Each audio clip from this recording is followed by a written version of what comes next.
प्रार्थनान हेच मुचे मागणी, हीच मुची प्रार्थनान हेच मुचे मागणी.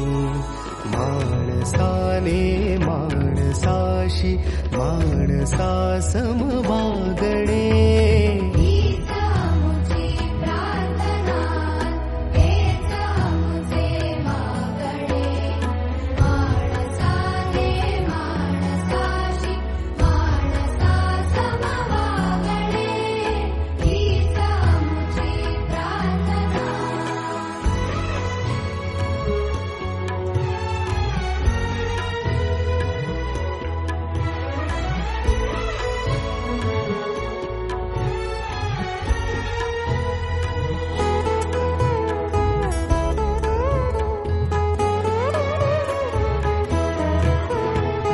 धर्म जाती प्रांत भाषा द्वेष सारे